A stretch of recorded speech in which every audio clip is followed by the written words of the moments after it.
In this video, I will discuss why Warner Brothers can't, I said can't, do a Mortal Kombat versus Justice League or DC movie, which was a popular video game, right? And I think could actually be a really popular movie or streaming series, if done in live action. But what I really mean is they can't do it right now, because basically, neither one of those franchises at this current point in time, I think are ready for that kind of crossover. Although I think that crossover could be really, successful.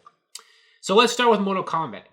Mortal Kombat, they ain't ready. They just started with the new rebooted Mortal Kombat that came out earlier this year, and I think it did successful enough, and it got a lot of views, but a lot of people were kind of like underwhelmed by the movie or thought that it was kind of poor quality. I'm not saying I agree, I'm just saying that was kind of what a lot of other people thought. I thought it was okay, it was decent.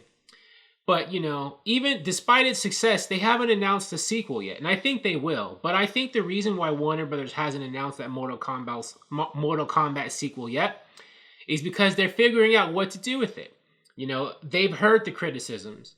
And they're thinking, what do we retool for the sequel? How do we fix things? Which actors do we bring back? Do we bring back the same director? The Mortal Kombat franchise itself, I think, is kind of still in the figuring it out kind of period.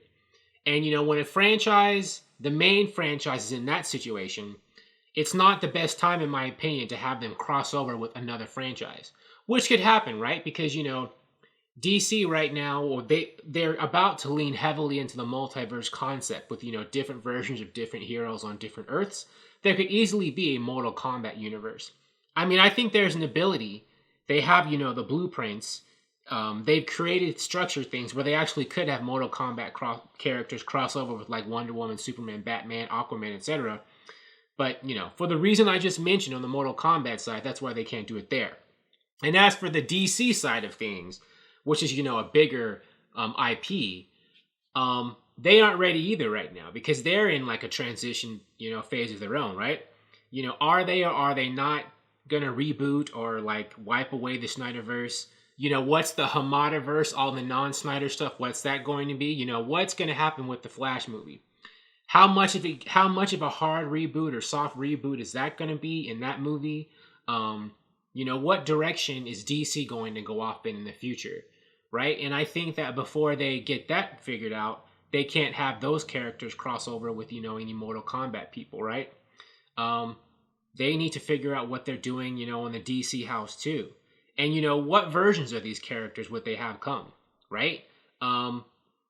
There's rumors that they might do a new multiversal Justice League movie that's different from the Justice League, Snyder Cut we just had with different members, right?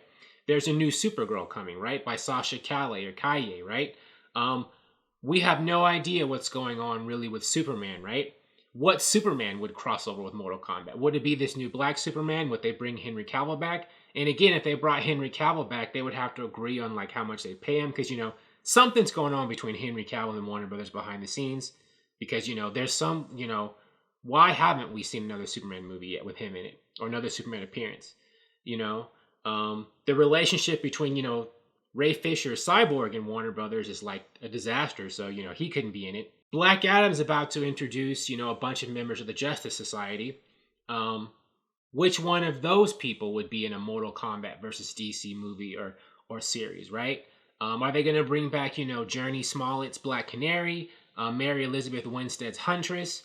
They have like two versions of the Suicide Squad now. They have the one that David Ayer did in 2016, and they're about to have a new one with James Gunn.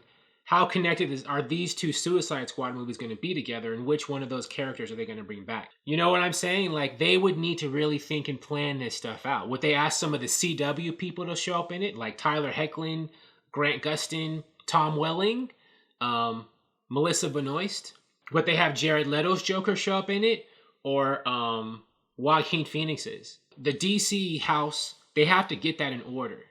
And they have to get the Mortal Kombat house in order before they have them meet each other. Because otherwise, that might be another disaster, right? You have to have that solid foundation before you start doing all these experiments. Ideally, right? So what do you think? Do you agree with me that, it's not the right time for a Mortal Kombat versus DC movie or streaming series? I don't think it is. But maybe you do think that they could do it if they wanted to. But I think that if they did it right now, it wouldn't work. It would have to be years into the future after they figured themselves out. Thank you for watching. If you like this video, please like it on YouTube and subscribe to the channel because I appreciate your viewership, and I'll talk to you soon. Bye.